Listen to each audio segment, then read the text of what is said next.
എവറസ്റ്റിനെ വെല്ലുന്ന ചെകുത്താൻ വാൽനക്ഷത്രം ഭൂമിക്ക് സമീപം.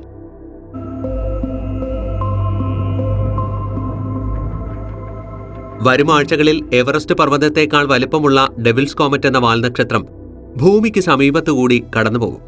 ഭൂമിയിൽ നിന്ന് നഗ്നനേത്രങ്ങളാൽ തന്നെ വാൽനക്ഷത്രത്തെ കാണുവാൻ സാധ്യതയുണ്ടെന്ന് ശാസ്ത്രജ്ഞരും പറയുന്നു.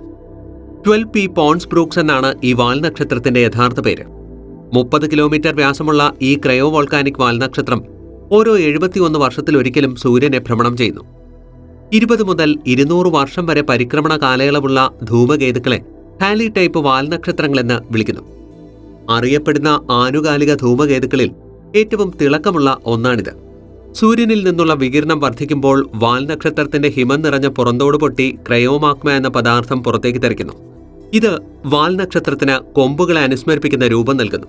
ഇക്കാരണത്താലാണ് ഇതിന് ചെകുത്താന്റെ വാൽനക്ഷത്രം എന്ന പേര് ലഭിച്ചത്. 1812 ജ്യോതിശാസ്ത്രജ്ഞരായ ജീൻ ലൂയി പോൺസും വില്യം റോബർട്ട് ബ്രൂക്സ് എന്നിവർ ചേർന്നാണ് ഇതിനെ ആദ്യമായി കണ്ടെത്തിയത്.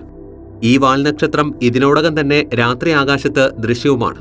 വരും ആഴ്ചകളിൽ ഇത് കൂടുതൽ പ്രകാശമാനമാകുമെന്നും പ്രതീക്ഷിക്കപ്പെടുന്നു. ഏപ്രിലിൽ വാൽനക്ഷത്രം ഏറ്റവും വ്യക്തതയോടെ കാണുവാനാകും. ഏപ്രിൽ 21 ഡെവിൾസ് കോമറ്റ് സൂര്യനോട് ഏറ്റവും അടുത്തെത്തും. ഏപ്രിൽ ആദ്യവാരം തന്നെ സമ്പൂർണ്ണ സൂര്യഗ്രഹണവും നടക്കും.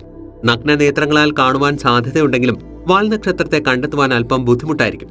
അതിനാൽ നക്ഷത്ര നിരീക്ഷകരോട് ടെലസ്കോപ്പുകൾ ഉപയോഗിക്കുവാൻ ശാസ്ത്രജ്ഞർ നിർദ്ദേശിക്കുന്നു.